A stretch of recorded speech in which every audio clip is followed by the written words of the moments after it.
என்னுடைய மனைவி என்னைய விட ரொம்ப மன உறுதி கொண்டவர். அவர் அவங்க பிறக்கும் போதே ஒரு அமைச்சர் மகள். எங்க மாமா அவங்களுக்கு தெரியும். அவங்க இந்திய குடிமை பணிக்கு தேர்வு எழுதி அவங்க அதுக்கு பயிற்சி எடுத்துக்கிட்டு இருந்தவங்க. என்னைய விரும்பிட்டதுனால அதை விட்டுட்டு திருமணம் செஞ்சு வந்தாங்க. அதுக்கப்புறம் சட்டம் படிச்சு வழக்கறிஞரா இருக்காங்க.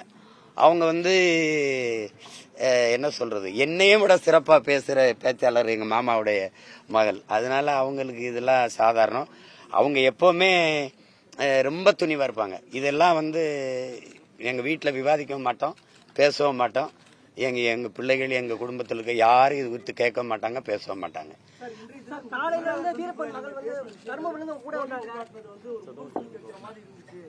அப்படின்னு யார் சொல்றா? அரசியல் கட்சி தலைவரை நீங்கெல்லாம் இப்படி பேசலாமா? ஒரு அரசியல் கட்சி தலைவரை, மக்களால் நேசிக்கப்படக்கூடிய இவ்வளவு பேர் மதிக்கக்கூடிய ஒரு தலைவரை நீங்கெல்லாம் இப்படி பேசலாமா? இப்படி நடத்தலாமா?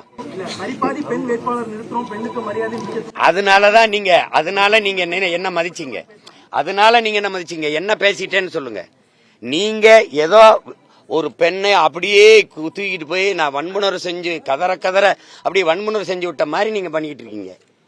ஒரு நடிகை இவ்வளவு காலம் இருந்து அது தெருவா ஒவ்வொரு தடவையும் அசிங்கப்படுத்திருக்கும் போது நீங்க எல்லாம் அதை ரசிச்சுட்டு தானே இருந்தீங்க. ஒரு தடவை கூட நீங்க கேள்வி கேட்கல. என்னதான் உங்க பிரச்சனைன்ட்டு. திருமணம் ஆயிருச்சு, குழந்தைகள் ஆயிருச்சு, இவ்வளவு பெரிய மக்கள் முன்னாடி தினம் பேச்சுக்க ஒரு மகனை, ஒவ்வொரு மக்களுக்கு பிரச்சனைகளும் நிக்கிறவன நீ இப்படி தினம் கவலைப்படுத்திருக்கீங்க யாரும் கேட்கல. நீ விரும்பி தானே நீங்க உறவு வச்சுக்கிட்டீங்க. அப்புறம் எங்க அதுக்கு என்ன பிரச்சனை? அதுல பிடிக்கல, பிரிஞ்சு போயிட்டீங்க. 15 வருஷம் ஆயிருச்சு. எனக்கு கல்யாணம் ஆகியே 14 வருஷம் ஆயிருச்சு. இதை யாரும் கேள்வி கேட்க மாட்டீங்க. உங்களுக்கு இதுல முகம் சுளிக்க வந்துருது. அந்த முகத்தை ஒரு தடவை காட்டுங்க, எப்படி இருக்குன்னு பாப்போம். அப்ப 15 வருஷமா என்னை பழி போட்டு அவமானப்படுத்துறீங்க. கோதரி திங்கிரியல எல்லாரும் என்னை என் குடும்பத்தை, என் பிள்ளைகளை. என் மயன் பெரியவனுக்கெல்லாம் நல்லா விவரம் தெரிஞ்சிருச்சு. இதெல்லாம் அவன் பார்த்தானா, அவன் நண்பர்கள் பார்த்தா என்ன ஆவாங்க?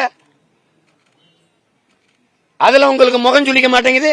கேவலப்படுற, அவமானப்படுறவன் சீமானவன் குடும்பம், அவன் பிள்ளைகள்னா என்னை சுத்தி நிக்கிறேன். இந்த என் மகன் நிக்கிறா, இவன் என்ன நினைப்பா என்னைய? அதெல்லாம் உங்களுக்கு அவமானமா இல்லையே, கேவலமா இல்லையே?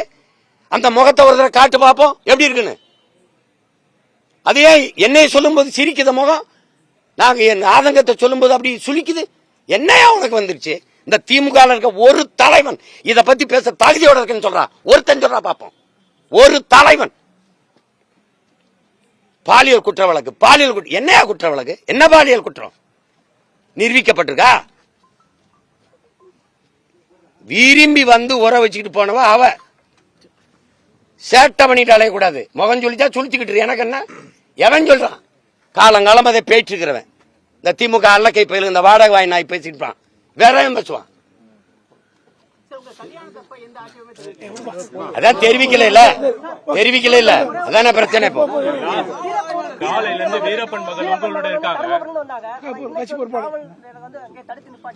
உள்ள வரக்கூடாது இல்ல அழுதுந்தாங்க, உங்களை அப்பான்னு சொல்றாங்க.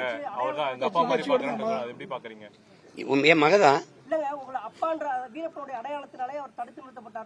அப்படிலாம் இல்ல.